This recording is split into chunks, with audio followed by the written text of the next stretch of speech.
শৰ্মা মুখ্যমন্ত্ৰী ডক্টৰ হিমন্ত বিশ্ব শৰ্মাই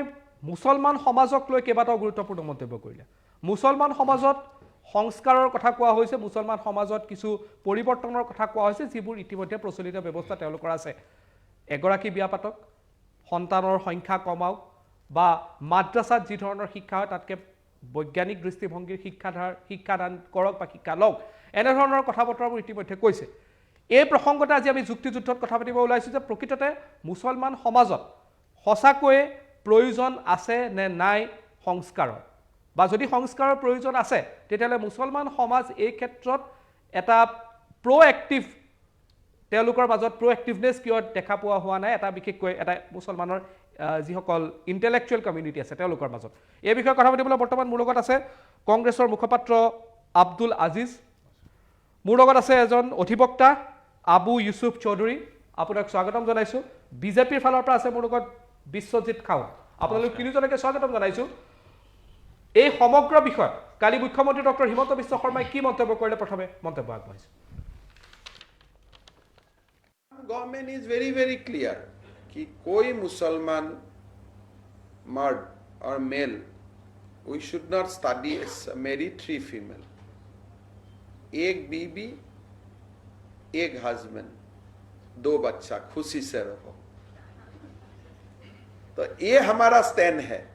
तो इसमें हम बहुत कॉम्प्लेक्स नहीं होना चाहता हूं हमारा बहुत ही क्लियर स्टैंड है आप अगर पिता है तो बेटा को जो प्रॉपर्टी का राइट दे रहा है इक्वल शेयर अब बेटी को भी दे दीजिए उसमें कोई हमारा कंफ्यूजन नहीं है तो असम गवर्नमेंट का माइंड हर इशू में वेरी क्लियर एंड शार्प है कि आप तलाक मत दीजिए आप लीगली डाइवोर्स दीजिए अगर मियां और बीबी एक साथ रहने का समय तक जो भी आप प्रॉपर्टी एक्योर किया था उसका 50% अधिकार वाइफ को दीजिए नंबर 1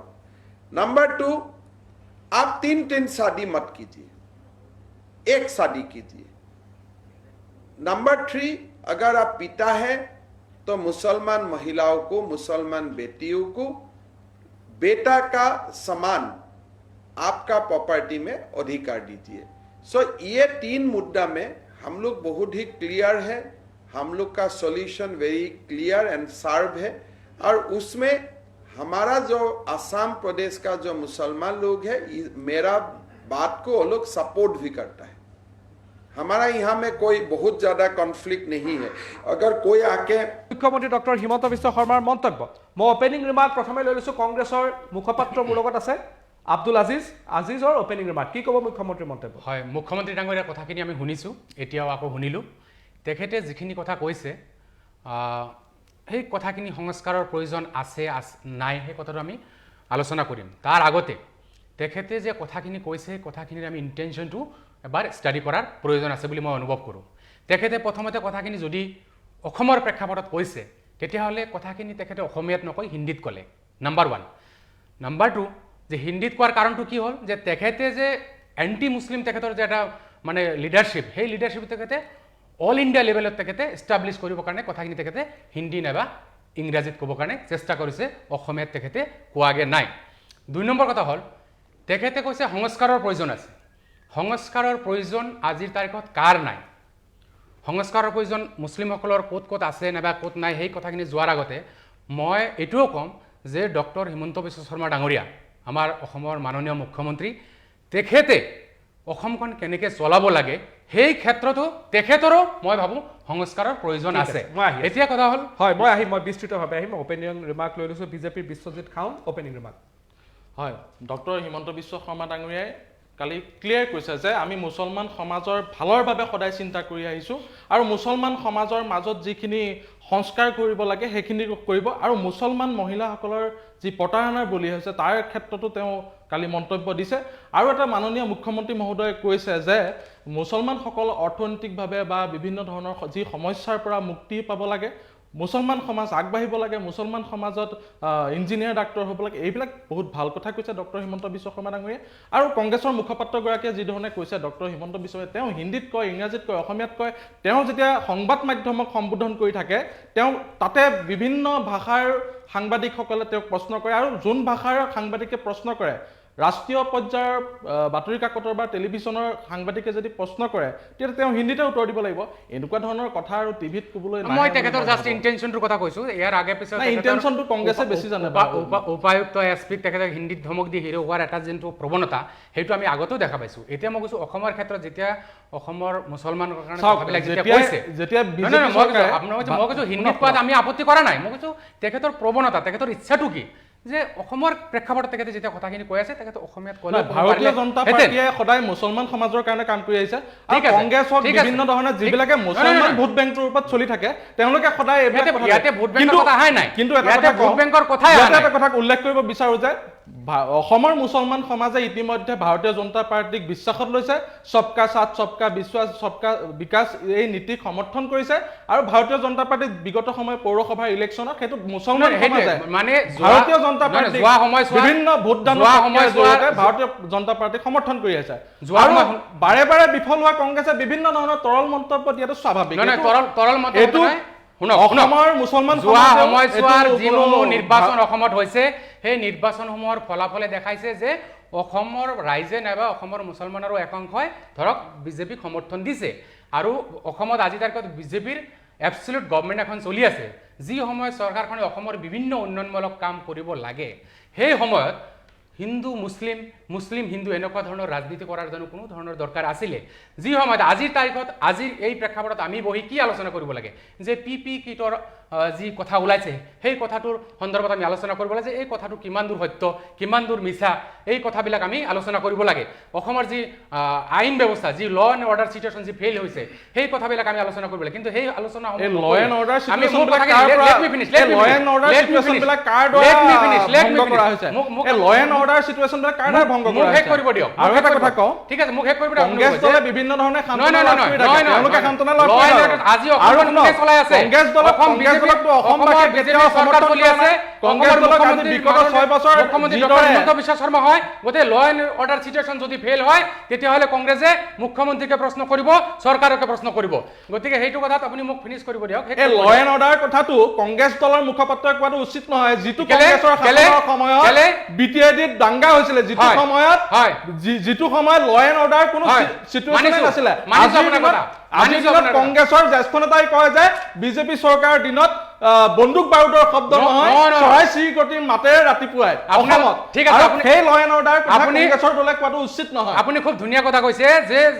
কংগ্ৰেছৰ সময়ত কালি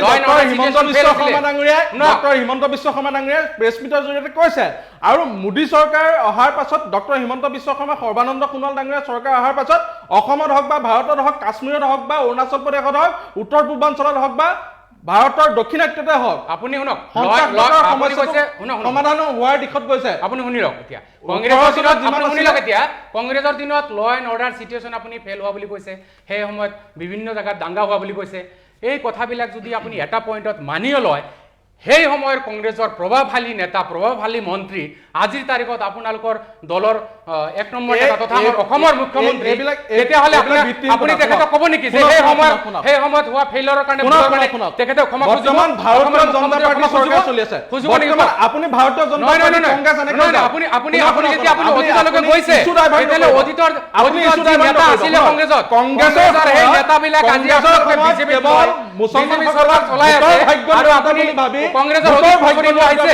কংগ্ৰেছৰ অতীত কৰিব আহাৰ আগত এই কথাবিলাক আপোনালোকে অধ্যয়ন কৰি লোৱা উচিত সোণোৱাল ডাঙৰীয়া চৰকাৰ বৰ্তমান হিমন্ত বিশ্ব শৰ্মা ডাঙৰীয়া চৰকাৰ মুছলমান সমাজক কেনেকৈ আগবঢ়াই নিব পাৰি তাৰ কাৰণে কাম কৰি আছে আৰু মুছলমান সমাজৰ কাৰণে ভাৰতীয় জনতা পাৰ্টিৰ পক্ষত বৰ্তমান ভোটদানৰ কাৰণে ঠিক আছে মুছলমান সমাজৰ কাৰণে ডক্টৰ হিমন্ত বিশ্ব শৰ্মা ডাঙৰীয়া মই 30 ছেকেণ্ড লৈছো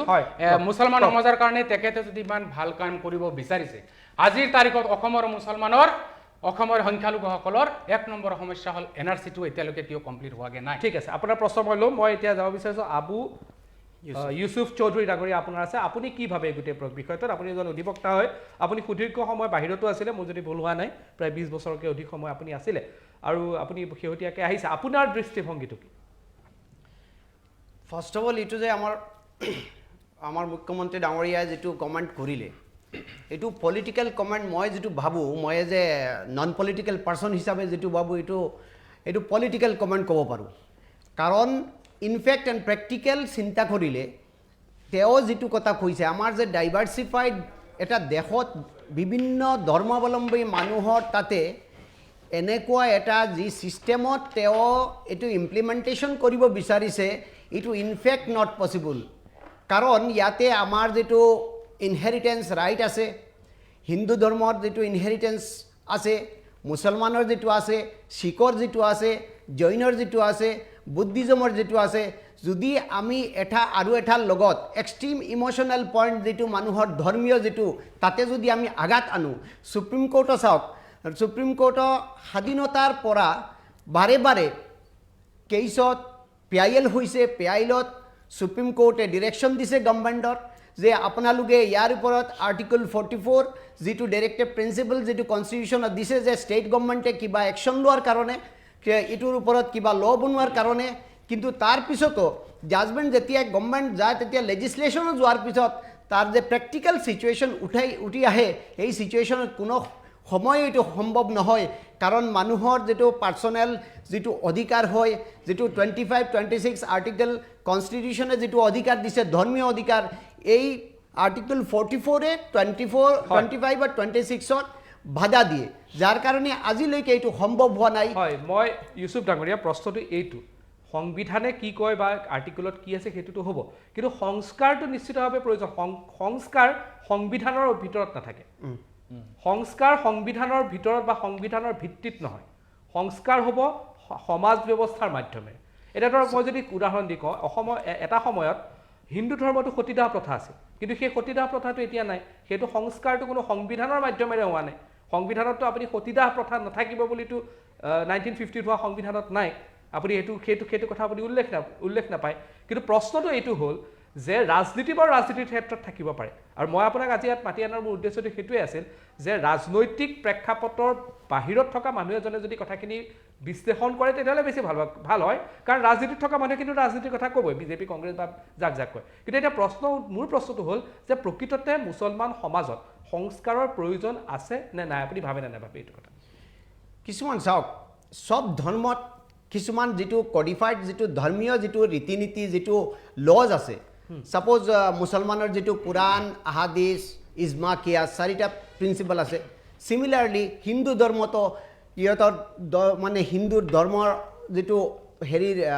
ৰাইটছ ৰিচুৱেল যিকেইটা আছে তাৰ মাজে মানুহে যেতিয়া ইমপ্লিমেণ্টেশ্যন কৰাৰ সময় কিছু লোকেল সিস্টেম যেটো ডেভেলপ করি লয় কিছু কাস্টম ডেভেলপ করে যে কাস্টমটো not as per religious scriptures এইটো নাই কিন্তু মানুহে যেতিয়া তাৰ হাৰ্টৰ কাৰণে কিছুমান ডেভেলপ কৰি লয় সেই লটো আমি ডেফিনেটলি আমি এইটো বাধা দিব পাৰোঁ এইটোৰ ওপৰত আইন আনিব পাৰোঁ কিন্তু যিটো ক্ষেত্ৰত অৰিজিনেল স্ক্ৰিপচাৰ্ছত ডেফিনেটলি লিখা আছে যে এইটো বেয়া সেই বেয়াখিনি আমি যেতিয়া নিজৰ লাইফত লৈ আহোঁ সেইটোৰ ওপৰত আইন বনোৱা দৰকাৰ এজ এ মুখ্যমন্ত্ৰী হিচাপে এইটোৰ ওপৰত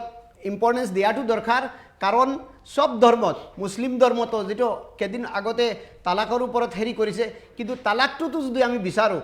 অৰিজিনেল তালাকৰ তিনটা সিস্টেম কুৰাণ আহাদিছত তালাকৰ যেটো তিনটা সিস্টেম দিয়া আছে এই যেটোৰ ওপৰত আইনটো আনিছে তালাকে বিদ্যত যেটো ইনষ্টেন্ট তালাক ইটো কুৰাণতো নট এলাউড কিন্তু বস্তুটো ইন্টাৰপ্ৰিটেশন মানুহে এইটো নপঢ়ে মানুহে নাজানে ইয়াৰ কাৰণে এইটোৰ ওপৰত হেৰি কৰিছে ঠিক আছে হয় হয় মই আহিম মই প্ৰতিক্ৰিয়া ললো বিশ্বজিত আপোনাৰ পৰা প্ৰতিক্ৰিয়া দিছো বিশ্বজিত খাও বিভিন্ন ধৰণৰ আমাৰ হিন্দু ধৰ্মটো আছিলে বা মুছলমানসকলৰ মাজতো বিভিন্ন ধৰণৰ আছিলে কিছু সময় আগতে দীক্ষিত আপুনি কৈছিলে যে সতীদাহ প্ৰথা আছিলে বহু বিবাহ প্ৰথাবিলাক হিন্দু ধৰ্মৰ মাজতো আছিলে কিন্তু হিন্দু মেৰেজ এক্ট 1955 যেতিয়া আহিলে তাৰ পাছতো এজন হিন্দু ব্যক্তিয়ে হিন্দু পুৰুষে একাধিক মহিলাক বা বহু বিবাহ কেতিয়াও কৰিব নোৱাৰে সতীদাহ প্ৰথা বিভিন্ন ধৰণে এইবিলাক সংস্কাৰ কৰা হ'ল আৰু কোনোবা এগৰাকী মহিলাক যদি বিচ্ছেদো দিবলগীয়া হয় তেতিয়াও বহু আইনী প্ৰক্ৰিয়াৰ মাজেদিহে তেওঁক বিচ্ছেদ কৰিবলগীয়া হয় কিন্তু একে ভাৰতবৰ্ষতে মই যিমান দূৰ জানো শৰীয়তৰ নিয়ম মতে এগৰাকী মুছলমান পুৰুষে তিনিগৰাকী মহিলাক একে সময়তে নিকাহ কৰিব পাৰে আৰু তিনিগৰাকী যদি তেওঁলোকৰ সহমত থাকে 4 নম্বৰ গৰাকী যদি সহমত থাকে 5 নম্বৰ গৰাকীলৈকে নিকাহ কৰিব পাৰে মই যিমানখিনি জানো আৰু এজন ব্যক্তিয়ে 5 গৰাকী মহিলালৈকে নিকাহ কৰি পেলাই 5 গৰাকীৰ জৰিয়তে কিমান জনসংখ্যা বঢ়াব পাৰে সেইটো এটা প্ৰশ্নৰ কথা আৰু এটা মই কৈ ল'ব বিচাৰো যে শৰীয়তত কিছুমান নিয়ম আছে যেনে কিছুমান শাস্তিৰ বিধান আছে বুলি মই যিমান দূৰ জানো শাস্তিৰ বিধান আছে যেনে ধৰক কোনোবাই কাৰোবাক হত্যা কৰিলে তাৰ শাস্তি হিচাপে প্ৰতিহত্যা কৰা হয় কোনোবাই কাৰোবাক বলাৎকাৰ কৰিলে তাৰ গুপ্তাংগ ছেদন কৰা হয় কোনোবাই চুৰি কৰিলে তাৰ হাত কাটি দিয়া হয় আৰু যেতিয়া ভাৰতীয় দণ্ডবিধি আইনে যেতিয়া ব্ৰিটিছে আনিলে তাৰ পিছতে ক্ৰিমিনেল লৰ জৰিয়তে ফৌজদাৰী আইনৰ জৰিয়তে এইবিলাক সংশোধন কৰি পেলাই ইয়াত কিছু পৰিমাণৰ শাস্তি লাঘৱ কৰি জৰিমনা জেল পঠোৱা এনেকুৱা ধৰণৰ কামবিলাকৰ জৰিয়তে এই শাস্তিবিলাক লাঘৱ কৰিলে সেইটো সময়ততো কোনেও নকলে যে এইটো কিয় কৰিলে আমাৰ শৰীয়তৰ অৱমাননা কৰা হ'ল শৰীয়তক প্ৰত্যাহ্বান জনোৱা হ'ল শৰীয়তক আওকাণ কৰা হ'ল তেতিয়াতো কোনেও নকলে হয় আপোনালোকে পুৰুষসকলে যেতিয়া ভুল কৰে তেতিয়া আপোনালোকে পুৰুষসকলৰ পক্ষত আপোনালোক আছে কিন্তু মহিলাসকলক আপোনালোকে সদায় অন্যায় কৰি আহিছে আৰু ভাৰতীয় জনতা পাৰ্টি চৰকাৰখনে কেনেদৰে মহিলাসকলক ন্যায় প্ৰদান কৰিব পাৰে মুছলমান মহিলা আই মাতৃসকলো আমাৰ আই মাতৃ ভাৰতবৰ্ষৰ 98% মুছলমান বিজেপি দলৰ ভাৰতীয় গতিকে তেওঁলোকৰ আই মাতৃসকলকো যাতে প্ৰতাৰণা কৰিব নালাগে তাৰ কাৰণে ভাৰতীয় জনতা পাৰ্টিয়ে সদায় বিভিন্ন সময়ত পদক্ষেপ লৈ আহিছে মাননীয় নৰেন্দ্ৰ মোদী চৰকাৰখনে ইউনিফৰ্ম চিভিল কোড আনি পেলাই যদি এখন দেশ এক ওয়ান নেশন ওয়ান পলিসি যদি কৰিব বিচাৰে আমি সমৰ্থন জনাও আৰু এখন দেশত এখন মই আব্দুল আজিজৰ প্ৰতিক্ৰিয়া লৈছো এতিয়া আমাৰ অধিবক্তা ডাঙৰীয়া তেখেতে ধুনীয়াকৈ পইণ্টবিলাক কৈ গৈছে আকৌ আমাৰ বিজেপিৰ প্ৰতিনিধিগৰাকীয়ে কিছুমান কথা ঠিকে ক'ব আৰম্ভ কৰিছিলে শেষত গৈ তেখেতে এটা মানে ভুল বাৰ্তা মানে দিবৰ কাৰণে চেষ্টা কৰিছে মই আপুনি মোক ক'ব দিব নহলে মানে আলোচনাখিনি এনে হ'ব যিখিনি কথা আমাৰ মাননীয় মুখ্যমন্ত্ৰী হিমন্ত বিশ্ব শৰ্মা ডাঙৰীয়া কৈছে যে 3টা 4টাকে বিয়া নাইবা ঘৈণীয়েক নাইবা 5জন 10জনকে যে বাচ্চা এই পৰিৱেশৰ পৰা সংস্কাৰ হৈ এটা বাচ্চা নাইবা 2টা বাচ্চা নাইবা এটা আপোনাৰ ৱাইফ আৰু ইভেন কি এনেকুৱাও কৈছে যে এটা হাজবেণ্ড যেনেকুৱা ধৰণৰ মানে এটা এইটো বাক্য মই অসামাজিক বুলি ভাবোঁ আৰু আমাৰ মাননীয় মুখ্যমন্ত্ৰীৰ মুখেদি সেনেকুৱা ধৰণৰ কথাটো ওলাইছে আৰু ওলোৱাটো বৰ দুৰ্ভাগ্যজনক কথা এতিয়া কথাটো হ'ল যে এই যে তেখেতে কৈছে তেখেতে অসমৰ যি সংখ্যালঘু সমাজ নাইবা মুছলমান সমাজ মই ভাবোঁ এই কথাবিলাক 30 বছৰ আগত যদি ক'লেহেঁতেন নাইবা 20 বছৰ আগতো যদি ক'লেহেঁতেন কৰবাত নহয় কৰবাত আংশিকভাৱে হ'লেও কথাবিলাক মিলিলেহেঁতেন আজিৰ অসমৰ যি মুছলমান সমাজ আজিৰ অসমৰ ধৰক আপুনি নামনি অসমৰ ধুবুৰী গোৱালপাৰা বঙাইগাঁও বৰপেটা বিভিন্ন অঞ্চলত যদি আপুনি সাৰ্ভে কৰে যোৱা 10 বছৰৰ ডাটা লওক লাষ্ট 10 ইয়াৰ্ছৰ ডাটা আমাৰ বিজেপি চৰকাৰে লওক মুখ্যমন্ত্ৰী ডাঙৰীয়াই লওক 2%, 3%, ইভেন 1%ও নাপায় তেখেতে যি কথা কৈছে গতিকে তেখেতে যি কথাটো কৈছে গোটেই কথাখিনিয়ে ভিত্তিহীন কথা আজিৰ মুছলমান সমাজ বহুত আগবাঢ়ি গৈছে হয় তেখেতে কৈছে সংস্কাৰ হ'ব লাগে কিছুমান ক্ষেত্ৰত কাৰ সংস্কাৰৰ দৰকাৰ নাই সেয়া মুছলমান হওক হিন্দু হওক খ্ৰীষ্টিয়ান হওক যিকোনো কমিউনিটিৰ ভিতৰত ভাল মানুহ থাকে বেয়া মানুহ থাকে সকলোৰে সংস্কাৰৰ দৰকাৰ আছে আৰু ইভেন মই প্ৰথমতে কৈছোঁ যে তেখেতে যে ৰাজ্যখন চলাই আছে প্ৰথম 1 নম্বৰ সংস্কাৰ হ'ব লগা ব্যক্তিগৰাকী আজি তাৰিখত হ'ল অসমৰ মুখ্যমন্ত্ৰী ডক্টৰ হিমন্ত বিশ্ব শৰ্মা ডাঙৰীয়া মই ভাবোঁ তেখেতে কেনেকৈ কথা ক'ব লাগে কেনেকৈ মানে সম্বোধন কৰিব লাগে ৰাইজক সেই কথাটো সংস্কাৰ হ'ব লাগে তাৰ আগতে শুনক তেখেতে এইটো বাৰ্তা 30 ছেকেণ্ড লৈছোঁ তেখেতে এইটো বাৰ্তা দিব বিচাৰিছে তেখেতে মেজৰিটি যিটো সংখ্যাগুৰু যি অঞ্চল সেই অঞ্চলসমূহৰ মানুহৰ মাজত এটা এনেকুৱা ধৰণৰ এটা মানে মেছেজ দিব বিচাৰিছে যে এই মানুহখিনি এনেকুৱা ধৰণৰ আজি জাগৰি আপুনি প্ৰশ্নটো শুনি লওক আপুনি ক'লে যে মুখ্যমন্ত্ৰীৰ সংস্কাৰৰ প্ৰয়োজন যে সকলোতকৈ প্ৰথমে মুখ্যমন্ত্ৰী সংস্কাৰ হ'ব 100% কিন্তু আপোনালোকে দেখোন ক্ৰেডিট লৈ থাকে যে যিজন বিজেপি মুখ্যমন্ত্ৰী তেওঁ কংগ্ৰেছৰ পৰাই হয় কংগ্ৰেছৰ পৰা চলাই আছে যেতিয়া ক'ৰবাত নহয় ক'ৰবাত কংগ্ৰেছতে এতিয়া সংস্কাৰ লাগে নেকি নহয় এটা তেখেতে যেতিয়া কংগ্ৰেছত আছিলে তেখেতৰ মুখেদি মাদ্ৰাছাৰ বিষয়ে কি কৈছে যে মাদ্ৰাছাত আধ্যাত্মিক জ্ঞানৰ সৃষ্টি হয় আধ্যাত্মিকতাৰ অধ্যয়ন হয় তেখেতৰ মুখেদি কৈছে এটা সময় তেখেতে গুজৰাটৰ পাইপেদি মুছলমানৰ ব্লাডো দেখা পাইছে যে সেই কথাবিলাক আমি এতিয়া যেনিবা নকওঁ কিন্তু শিক্ষানুষ্ঠানবিলাকত তেখেতে যেতিয়া কৈছে যে আধ্যাত্মিকতাৰ সৃষ্টি হয় আধ্যাত্মিক জ্ঞানৰ তাতে অধ্যয়ন হয় কিন্তু একেসমূহ শিক্ষা অনুষ্ঠান যোনবিলাক মাদ্ৰাছা আছে আজি তেখেতে মাদ্ৰাছাবিলাকত জেহাদী হয় নাইবা এনেকুৱা বেলেগ ধৰণৰ কথাবিলাক তেখেতে ক'ব বিচাৰিছে তেখেতে কৈছে কুৰাণ ঘৰত পঢ়িব লাগে তেখেতে কৈছে ঠিক আছে মানে ধৰ্মীয় যি উপাসনাবিলাক আছে এইবিলাক ঘৰত প্ৰেক্টিছ কৰিব লাগে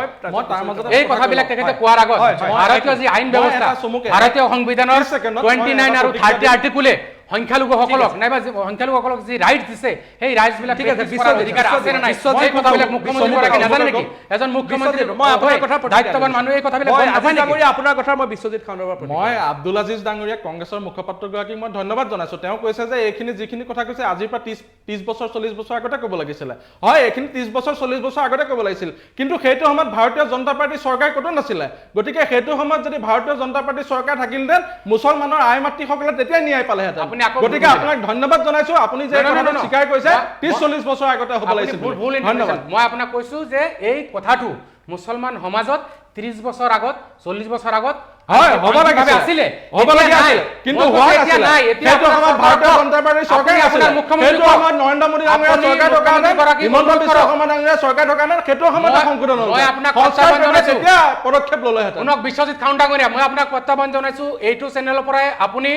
আমাৰ মুখ্যমন্ত্ৰী ডাঙৰীয়া কওক যে আপুনি আজিৰ যি মুছলমান সমাজ আছে সেই সমাজৰ যোৱা 10 বছৰৰ ডাটা কালেক্ট কৰক। যদি 1% 2% পায় তেতিয়া এনেকুৱা ধৰণৰ কথা মুখ্যমন্ত্ৰী ডাঙৰীয়া ক'ব, নহলে এনেকুৱা ধৰণৰ কথা কোনোদিন গ্ৰহণযোগ্য নহয়। দাদা কোনখিনি ডাটা? আজি যি কথা কৈছে যে 3টা বাচ্চা 3টা ঘৈণীয়েক 4টা বিয়া পাতে 5টা বিয়া পাতে ল'ৰা ছোৱালীৰ কথা যেনেকুৱা কৈছে সেই সমাজ ব্যৱস্থা তেনেকুৱা ডাটা আপোনাক জাপে জাপে দিব পাৰিম। নাই নাই নাই নোৱাৰে।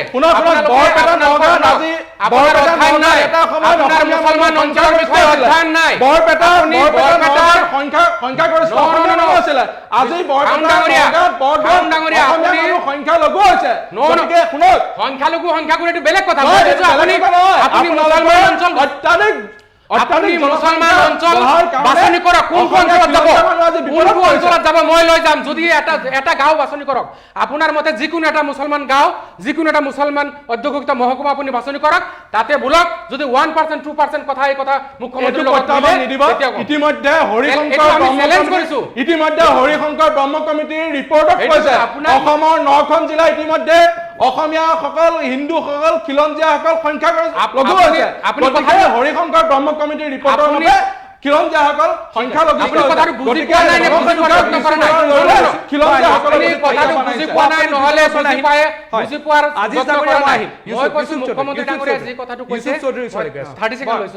মই প্ৰতিক্ৰিয়াৰ সুযোগ দিম ইউসুফ চৌধুৰী, তেখেতক মই ক'বলৈ সুযোগ দিব লাগিব। ইউসুফ চৌধুৰী কওক। আচ্ছা, ইয়াতে চাওক এটা কথা। ফাৰ্ষ্ট অফ অল আমাৰ খাউন ডাঙৰীয়াক এটা কথা মই কওঁ, কোৰাণৰ যিটো বিবাহৰ যিটো কথা কৈছে, যিটো ওপৰত আমাৰ মুখ্যমন্ত্ৰী ডাঙৰীয়া যিটো কমেণ্ট দিছে, এইটো একজেক্টলি মই অনাৰেবল আমাৰ CM চাবক এটা ৰিকুৱেষ্ট কৰোঁ, আগতে কোৰাণখন পঢ়ক। কাৰণ কোৰাণত নপঢ়ি যদি কমেণ্ট কৰে, নপঢ়ি যদি কমেণ্ট কৰে, কাৰণ দুনিয়াৰ যিটো ছিষ্টেম হ'ল ক্ৰিটিচিজম কৰাৰ আগতে বস্তুটো ভালকৈ জানি ল'ব লাগে। ইয়াতে লিখিছে তোমালোকে এজন বিবাহ কৰিব পাৰা, একজেক্ট হেৰিটো কৈ আছোঁ মই, 2জন পাৰা, 3জন পাৰা, 4জন পাৰা। তাৰপিছত চেণ্টেন্সটো নপঢ়ে, তাৰপিছত লিখিছে চবৰ লগতে ইকুৱেলি বিহেভিয়াৰ কৰিব লাগিব, যিটো তোমালোকে কেতিয়াও নোৱাৰিবা, ফলতে তোমালোকে এটা কৰা। এই হ'ল কোৰাণৰ নিৰ্দেশ। যিটো আমি এইটো মিছ ইণ্টাৰপ্ৰেট কৰি এইটো পলিটিকেল ছাবজেক্ট, পলিটিকেল ক্ৰিম বনাই আছোঁ আমি। ফাৰ্ষ্ট আমাৰ অনাৰেবল CM ছাৰক এইটো আমি ৰিকুৱেষ্ট কৰোঁ যে এই বস্তুটো ফাৰ্ষ্টে মানে পঢ়িব লাগিব, বিষয়টো জানিব লাগিব। ঠিক তেনেকুৱা ছেকেণ্ড যিটো আমাৰ খাউন ডাঙৰীয়া এটা ইছ্যু ওলালে যে এই অনাৰেবল CM চাবে যিটো মানে আমাৰ যে সংস্কাৰক ব্যাপক সংস্কাৰৰ কথা কৈছে, মই কোনো পলিটিকেল কমেণ্টে যোৱা নাই। এজ এ CM হিচাপে, এই ষ্টেটৰ CM হিচাপে মই যিটো ক'ব বিচাৰিছোঁ, তেওঁৰ দায়িত্ব ঠিক আছে। মুছলমান সমাজ, মই এজ এ এডভোকেট ইয়া এজ এ মুছলিম হিচাপে, যেহেতু ইয়াতে মানে মুছলিমৰ ৰিপ্ৰেজেণ্টেটিভ আমাৰ আৰু এজন অতিথি অহাৰ কথা আছিল না, এতিয়াৰ কাৰণে মই এইটো ছাবজেক্ট অলপ কথা কৈ আছোঁ। কোৰাণৰ যিটো ইনহেৰিটেঞ্চ ল' যিটো কৈ আছে, যিটো তেওঁ এটা কৈ আছে যে সম্পত্তিৰ যিটো বিভাগ, সম্পত্তিৰ বিভাগ চাওক, সম্পত্তিক বিভাগ যিটো দিয়া আছে, কিছুমান ৰিলিজিয়াছ স্ক্ৰিপচাৰৰ সম্পত্তিৰ ডিটেইলছ দিয়া আছে যে এওঁ হাজবেণ্ডৰ ঘৰত ইমান 1/8 পাব, হাজবেণ্ডৰ প্ৰপাৰ্টিৰ 8 ভাগৰ 1 ভাগ পাব, কিছুমানৰ দিয়া নাই। এইখিনি ক্ষেত্ৰত আমি ইয়াতে কি তেওঁ ইয়াতে বলি কোনো কোৰ্টে আজিলৈকে এইটো পাৰা নাই। এইটো হওক জইণ্ট বেঞ্চাৰে চব ৰিলিজিয়াছ স্কলাৰৰ লৈ এইটো এটা জইণ্ট কমিটি কৰি যদি সিদ্ধান্ত নলয়, অনাৰেবল CM এইটোৰ ওপৰত একো কৰিব নোৱাৰে, কাৰণ এইটোৰ ৰিপাৰ্কেশ্যন চিভিল হেৰি হৈ যাব। ইয়াৰ উপায় এইটো হ'ব পাৰে নেকি যিটো আপুনি কৈছে যে সম্পত্তিৰ বিভাজন বা অন্যান্য যিখিনি আপুনি লিগেল টাৰ্মৰ কথাখিনি যিখিনি কথা কৈ আছে Yes. তাৰ এনেকুৱা এটা ব্যৱস্থা হ'ব পাৰে নেকি যে ইউনিফৰ্ম চিভিল কোড আহক অৰ্থাৎ পৃথক আইন নাথাকক ভাৰতবৰ্ষৰ যি আইন আছে যি চিভিল আইন আছে সেই চিভিল আইন সকলোৰে বাবে প্ৰযোজ্য হ'ব পাৰে নেকি মই এক্সাম্পল হিচাপে এটা কথা কওঁ মুছলমানে মৰাৰ পিছত কবৰ দিয়ে হিন্দু ভাইবোৰে মৰাৰ পিছত জ্বলাই দিয়ে ঠিক এই দুটা ক্ষেত্ৰত মই এটা এক্সাম্পল বিচাৰিছোঁ এক্সাম্পল কৈ আছোঁ আপোনালোকৰ সন্মুখত যদি এই সময়টো থাকে এটা ঘৰৰ মানুহ যেতিয়া মৰে তেতিয়া মানুহ ধৰ্মীয় আৰু এক্সট্ৰিম ইম'চনেল পইণ্টত থাকে আপুনি চাওক যদি ইউনিফৰ্ম চিভিল কোড আহে তেনেহ'লে যেজনক জ্বলাই তাকে মানে হেৰিত নিয়ে কি যেজনক কবৰত মাটিত পুতি থাকে এওক বাধা দিলে চিটুৱেশ্যনটো কি হ'ব নাই সেইটো কেনেকৈ বাধা দিব শুনক ইউনিফৰ্ম চিভিল কোডত কাক কি ধৰ্মীয় সংস্কাৰৰ অনুসৰি সেইবোৰ কথা নাই ইউনিফৰ্ম চিভিল কোডত কি আহিব যিখিনি প্ৰপাৰ্টিৰ কথা ক'লে সেইখিনি বিষয় আহিব তাত ইয়াত ধৰ্মীয় কথা নাই ইউনিফৰ্ম চিভিল কোড অৰ্থাৎ হিন্দুসকলৰ বাবে বা ভাৰতৰ অন্যান্য মানুহসকলৰ বাবে প্ৰপাৰ্টি যিটো ল আছে সেই লটো তেনেধৰণে মুছলিমসকলৰ বাবে হ'ব ইয়াতো ধৰ্মীয় এনেকুৱা নহয় যে কাৰোবাক কবৰ দিব গ'লে বিৰোধিতা কৰিব সেই ধৰণৰ কথাবোৰতো তাত নাহে নাই ঠিক আছে আপোনাক আৰু এটা কওঁ মই এইটো ক্ষেত্ৰত এডাপশ্যন আছে ইনহেৰিটেঞ্চ আছে মেৰেজ আছে বহুত কিবা আছে সব ক্ষেত্ৰত বিবাহ পদ্ধতিটো কেনেকৈ এইটো আজি ভাৰতবৰ্ষত আজি যেতিয়া এখন মুছলিমসকলক বাদ দি যেতিয়া এখন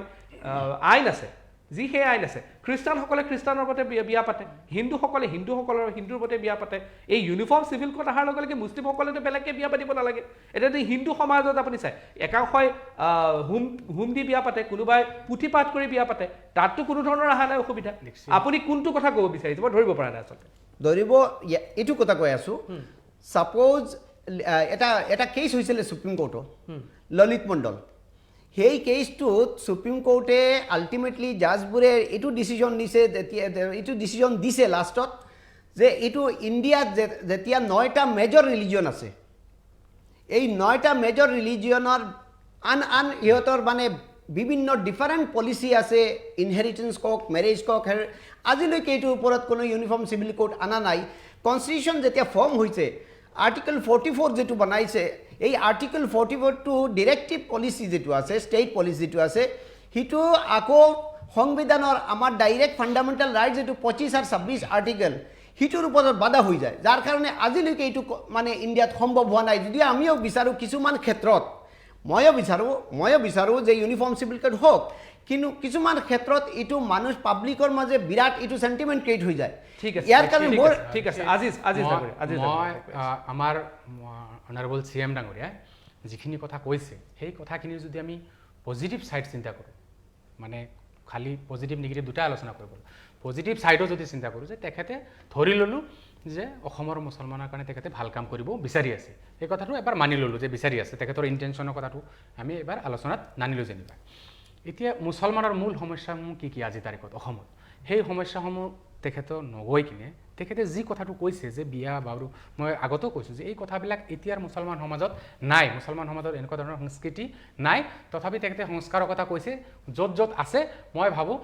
এই মঞ্চৰ পৰা আমি ক'ব লাগে যে এই সমাজৰ এই যোনটো আপোনাৰ ক'ৰবাত প্ৰথা আছে আইন উলংঘা কৰি বেছিকৈ বিয়া পাতা নাইবা ইছলামিক আইনো উলংঘা কৰা হয় সেই কথাবিলাক হ'ব নালাগে সমাজটো ভালকৈ চলিব লাগে মানুহ আগুৱাই যাব লাগে ডক্টৰ হ'ব লাগে ইঞ্জিনিয়াৰ হ'ব লাগে এডভকেট হ'ব লাগে তেখেতে কোৱা নিচিনাকৈ কিন্তু তেখেতে যদি মুছলমানৰ ভাল বিচাৰিছে সংখ্যালঘু সমাজৰ নাইবা মুছলমান সমাজৰ ভাল বিচাৰিছে তেতিয়াহ'লে আজি তাৰিখত মই অলপ আগতে কৈছোঁ 1 নম্বৰ সমস্যা আছে NRC-টো হৈ গ'লে এটা অসমৰ এইটো মুছলমান অমুছলমান সকলোৰে কাৰণে এটা খিলঞ্জীয়া মানুহখিনি বাদ পৰা কংগ্ৰেছে কোনোদিন কোৱা নাই খাউন ডাঙৰীয়া মই কৈ লওঁ নাই এইবিলাক জ্বলন্ত সমস্যা মই কোৱাৰ পিছত আপুনি ক'ব যে তাতে যিখিনি মানুহ বাদ পৰিছে নাই মাত নামাতিলে ভুল বাৰ্তা নাই আপুনি কৈছে আপোনাৰ কথাটো কৈছে যে বাদ পৰিছে নে বা সোমাইছে মই কৈছোঁ কোনো বিদেশী মানুহ তাত নাম সোমাব নালাগে এইটো ক্লিয়াৰ ষ্টেণ্ড কোনো ধৰণৰ NRCৰ যোনজন সমন্বয় জিতেশ দেৱশৰ্মাই টিভিৰ এটা বৈদ্যুতিন সংবাদ মাধ্যমৰ জৰিয়তে ক'লে যে বহুত মানুহৰ আপুনি জাষ্ট এটা পইণ্ট লৈ কিনে যে আপুনি বেলেগ পিনে বিতৰ্ক লৈ যায় নাই যাব লাগিব জিতেশ দেৱশৰ্মা ডাঙৰীয়াই এটা বৈদ্যুতিন সংবাদ মাধ্যমৰ জৰিয়তে কৈছে যে বহুত খিলঞ্জীয়া মানুহ বাদ পৰিছে আৰু বহুত বাংলাদেশী মূলৰ মানুহ ইয়াত সোমাইছে কেইজনমান বিদেশী চিনাক্ত হোৱা মানুহ এই NRCৰ জৰিয়তে সোমাইছে গতিকে এই NRCখন আমিতো নামানোৱে গতিকে আপুনি পুনৰীক্ষণ হ'ব লাগিব, নতুনকৈ হ'ব এনআৰচিটো লাগিব। সুপ্ৰিম কোৰ্টত চলি আছে, সুপ্ৰিম কোৰ্টৰ ৰায় আপোনালোকে মানে নামানে এইটো বেলেগ কথা। আমি ভাৰতীয় নাগৰিক হিচাপে সুপ্ৰিম কোৰ্টে যি দিব আমি সেইটো মানিম। বাংলাদেশী ঠিক আছে, এইটো ঠিক আছে, প্ৰতিকা জিলাৰ ওপৰত ঠিক আছে, কেছ দিয়া হৈছে কোনোবাই ঠিক আছে, হয়, এইটো ওলাব এইটো এটা সুপ্ৰিম কোৰ্টৰ বিষয়, সুপ্ৰিম কোৰ্টৰ বিষয়। এতিয়া মই যি কৈ আছিলো যে আজিৰ তাৰিখত মুছলমানৰ অসমৰ যে মুছলমানৰ সমস্যা সেইটো এটা, দ্বিতীয়তে মুছলমানসকল নৈপৰীয়া অঞ্চলত থাকে, বেছিভাগ মুছলমানৰ ঘৰ নদীয়ে ভাঙিছে, এবাৰ দুবাৰ তিনিবাৰ পাঁচবাৰ। এই মানুহবিলাকৰ মাটি পাত্ৰাৰ এটা প্ৰব্লেম আছে, সেইবিলাকৰ সমস্যা সমাধান কৰিব লাগে। নৈপৰীয়া মানুহখিনি এঠাইত ভাঙিলে বেলেগ এটা ঠাইত যায়, বেলেগ এটা ঠাইত যায় মানে ধৰক চৰকাৰী মাটিত যায়। কিছুমান ধৰক আজিৰ তাৰিখত বিভিন্ন সত্ৰসমূহৰ কথা যে আহি থাকে যে অমুক সত্ৰৰ মাটি দখল কৰিছে, তমুক সত্ৰৰ। মই সত্ৰৰ কথাটো এইকাৰণে কথাটো আহিছে যে এই সত্ৰসমূহ উচ্ছেদ কথা লৈ মুছলমানৰ কথা নাবে, বিভিন্ন মানুহৰ কথাবিলাক আহি থাকে। যেতিয়া আপুনি এই নদী ভাঙাৰ সমস্যাটো সমাধান কৰিব, নাইবা যেতিয়ালৈকে সমাধান নহয়, যিসকল মানুহ নদীয়ে ভাঙি আছে সেই মানুহবিলাকক যদি চৰকাৰে চাৰ্টিফিকেট দিয়াৰ ব্যৱস্থা কৰে, নাইবা এই মুছলমান যে পিছুৱাই আছে, পিছুৱাৰ পৰা মানুহখিনি উঠাই আনিবৰ কাৰণে যদি ৰিজাৰ্ভেশ্যন চিষ্টেমে হওক, OBC দিয়ক, নাইবা MOBC অন্তৰ্ভুক্ত কৰক, নাইবা কোনোবা এনেকুৱা এটা ৰিজাৰ্ভেশ্যন চিষ্টেমত পেলাই কিনে এই মানুহখিনি যদি আগুৱাই লোৱাৰ ব্যৱস্থা কৰে, তেতিয়াহ'লে মই ভাবোঁ মই ভাবোঁ যে অসমৰ মুখ্যমন্ত্ৰী ডাঙৰীয়া বাস্তৱায়িত হ'ব। কংগ্ৰেছৰ মুখপাত্ৰগৰাকীয়ে কৈছে যে নদী কাষৰীয়া লোকসকলক নদীয়ে খেদি আহে কাৰণে তেওঁলোকে বেলেগ চৰকাৰী মাটি দখল কৰে। আমাৰ জনজাতি ভাইসকলেতো নদীৰ কাষত বসবাস কৰে, তেওঁলোকৰতো নদীয়েতো তেওঁলোকক গৰাখহনীয়াৰ জৰিয়তে খেদে। তেতিয়াতো আমাৰ জনজাতি ভাইসকল আপুনি কত আপুনি মোক শুনক, জনজাতীয় ভাইসকলে কেতিয়াও চৰকাৰী মাটি বেদখল কৰা নাই, কেৱল বাংলাদেশী মূলৰ মানুহে। আপুনি বাংলাদেশী মূলটোৱে নক'ব, আপুনি যদি আপোনাৰ যদি ইতিহাস অধ্যয়ন নাথাকিলে বাংলাদেশী মূল নক'ব, নক'ব এইবিলাক কথা, নক'ব এইবিলাক ৰাজহুৱাভাৱে নক'ব এইবিলাক কথা, নোৱাৰে এইবিলাক কথা ক'ব, চিনাক্ত হৈছে। শুনক ডাঙৰীয়া, নক'ব আপুনি এইবিলাক কথা, এইবিলাক কথা ক'ব নোৱাৰে, এইবিলাক কথা ক'ব নোৱাৰে, এইবিলাক কথা ক'ব নোৱাৰে। এইটো কংগ্ৰেছৰ মানুহ আপুনি বাংলাদেশী বুলি কোৱাৰ আপোনাৰ হক নাই, অধিকাৰ নাই। আপুনি বিশ্বজিৎ খান, আপোনাক মই বিশ্বজিৎ খান বুলি মাতিলে মানিব, যদি বিশ্বজিৎ খান বুলি মাতিলে মানিব, আপোনাক মই পাকিস্তানী বুলি ক'লে মানিব, আপোনাক মই পাকিস্তানী বুলি ক'লে মানিব, কওক মানিব নেকি? পাকিস্তানী বাদ দিয়ক, আমেৰিকান বুলি ক'লে মানিব নেকি? আমেৰিকাটো উচ্চ যেতিয়া উন্নত ৰাষ্ট্ৰ অসমলৈ খেতিৰ উৎপাদন কৰাৰ নামত যিমান ধৰণৰ সেইটো সময়ত আপোনালোকে মানুহে বৰ্তমান মাটি পুতি আহি পেলাই গতিকে বাংলাদেশী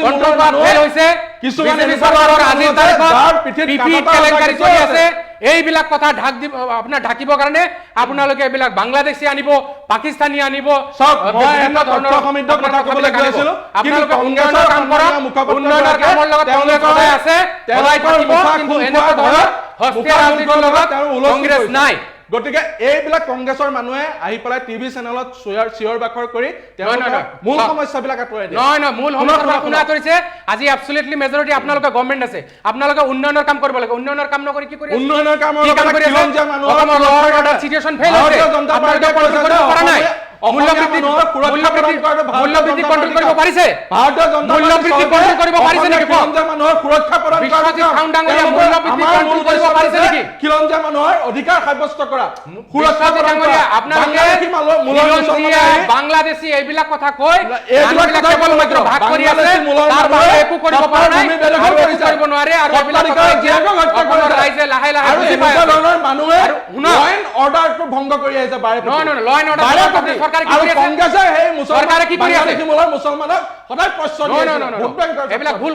কথা। কংগ্ৰেছে হওক বিজেপি হওক, যাৰ চৰকাৰ চলি আছে, সেই চৰকাৰ চলা সময়ত যদি ল এণ্ড অৰ্ডাৰ চিটুৱেশ্যন ফেইল হৈছে, তেতিয়াহ'লে গৃহমন্ত্ৰীয়ে কি কৰি আছে? এইবিলাক আপোনালোকে চাব লাগে। যদি ল এণ্ড অৰ্ডাৰ চিটুৱেশ্যন ফেইল হৈছে আপুনি গৃহমন্ত্ৰীক মাদ্ৰাছাৰ পৰিৱৰ্তে বিজ্ঞান শিক্ষা ল'বলৈ চৰকাৰী স্কুললৈ পঠাওক। ঠিক আছে, বিশ্বজিৎ মাহিম, ইউসুফ চৌধুৰী ডাঙৰীয়া, আপুনি এটা দুটা শব্দ ক্লোজিং ৰিমাৰ্ক। মই এইটো সম্বন্ধত মই এটা ৰিকুৱেষ্ট আমাৰ অনাৰেবল CM ছাৰক এটা ৰিকুৱেষ্ট কৰোঁ, কাৰণ মই টোটেল নন পলিটিকেল হিচাপে মই কৈ আছোঁ। এইটো যেটো বিষয়ৰ যেটো আজি যেটো মাদ্ৰাছাৰ কথা কৈ আছে মাদ্ৰাছা যেটো বন্ধ কৰি আছে তাৰপিছত মুছলমানৰ যেটো ৰাইট কৈ আছে ঠিকই আছে মুছলমানৰ কাৰণে concern thank U for this মানে ধন্যবাদ জানাও এটোৰ কাৰণে কিন্তু তাৰ লগে লগে এটা বস্তু এই ডেভেলপমেন্টৰ কথা কিছু আছে দেশৰ যেটো আছে আজি অৰ্থনীতিৰ কথা অৱস্থা দেশৰ যেটো বাকি মূল্যবৃদ্ধি বহুত কিবা ইস্যু আমাৰ পৰি আছে আমি এজ এ কমন ম্যান হিচাপে কৈ আছো দেই নন পলিটিক্যাল হিচাপে নাই এইটো ইস্যুৰ ওপৰত এইটো আলোচনাই হোৱা নাছিল এইটো ইউনিফৰ্ম সিভিল কোড বা এনেকুৱা ধৰণৰ আলোচনা হৈছিল তে এই হিচাপে ঠিক আছে আপুনি ক্লোজিং ৰিমাৰ্ক দিয়ক এই হিচাপে যেটো কৰিছে এতিয়া যেটো মানে আমাৰ যেটো অনাৰেবল সিএম ছাৰে যোৱাকালি যেটো কথা কৈ আছে যে আমাৰ সংস্কাৰ হ'ব লাগে এইটো সংস্কাৰ কম আমিও এইটো সাপোৰ্ট কৰো কিন্তু এই ক্ষেত্ৰত সংস্কাৰটো বহি স্পেশালিস্ট যিবোৰ স্কলাৰ আছে সাপোজ মুসলিম এতিয়া মুসলিমৰ কথা কৈছে মুসলিম কিছু স্কলাৰ আছে এইবোৰ এক্সপাৰ্ট কিয়তৰ লগতে বহি এটা কমিটি বনাব ঠিক আছে তে আপুনি এক্সপাৰ্টৰ লগত বহি পেলাই এটা কমিটি বনাই সংস্কাৰ কথা বনাই ঠিক সংস্কাৰৰ আছে এটা আলোচনা কৰক। ধন্যবাদ আজিজ আপোনাৰ অতিমতে হয় মই আমাৰ অসমৰ মাননীয় মুখ্যমন্ত্ৰী ডক্টৰ হিমন্ত বিশ্ব শৰ্মা ডাঙৰীয়াক এইটোৱে অনুৰোধ কৰিম যে আপুনি অসমৰ মুছলমানৰ কল্যাণৰ কথা চিন্তা কৰিছে গতিকে অসমৰ মুছলমান অঞ্চলবিলাকৰ শিক্ষানুষ্ঠানসমূহ উন্নত কৰক শিক্ষানুষ্ঠান নতুন নতুনকৈ বনাওক মই জানো মই যি বাগবৰ সমষ্টি মই বিলংছ কৰোঁ বাগবৰ সমষ্টি 3 লাখ মানুহ তাতে এটা সায়েন্স কলেজ নাই এই কথা এনেকুৱা ধৰণৰ অসমত বহুত ঠাই আছে বাগবৰ সমষ্টিত যিমানবিলাক স্কুল আছে স্কুলবিলাকত যিমান ষ্টুডেণ্ট সেই ষ্টুডেণ্টৰ অনুপাতে টিচাৰ নাই এই কথাবিলাকত মই ভাবো মুখ্যমন্ত্ৰী গৰাকীয়ে গুৰুত্ব দিব লাগে আৰু তেতিয়াহ'লে সমাজ নিজে আজিজ ধন্যবাদ মই সন্মানীয় প্ৰধানমন্ত্ৰী নৰেন্দ্ৰ মোদী ডাঙৰীয়ালৈ ইয়াৰ পৰা অনুৰোধ জনাওঁ যে ইউনিফৰ্ম সিভিল কোডখন আনিব লাগে লাগু হ'ব লাগে আৰু মুছলমান আই মাতৃসকলক যি প্ৰতাৰণা আৰু অন্যায় কৰি থকা হৈছে তেওঁলোকক এই প্ৰতাৰণা অন্যায়ৰ পৰা মুক্ত হ'ব লাগে এক দেশ এক ন্যায় এনেকুৱা ধৰণৰ সৃষ্টিৰ পৰিৱেশ হ'ব লাগে আৰু ভাৰতবাসী অসমবাসী কুশলে থাকক ডক্টৰ হিমন্ত বিশ্ব শৰ্মা ডাঙৰীয়াৰ ওপৰত অসমবাসীৰ বিশ্বাস আছে আৰু খিলঞ্জীয়া ৰাইজক অসমীয়া ৰাইজক এই ভাৰতীয় জনতা পাৰ্টিৰ চৰকাৰখনে সুৰক্ষা প্ৰদান কৰক ঠিক আছে ধন্যবাদ জনাইছোঁ বিশ্বজিৎ খাউন আব্দুল আজিজ আৰু ইউসুফ চৌধুৰী আপোনালোক তিনিজনকে ধন্যবাদ জনাইছোঁ যুক্তিযুদ্ধৰ পৰা মই ডিকেট শৰ্মা বিদায় লৈছোঁ ধন্যবাদ নমস্কাৰ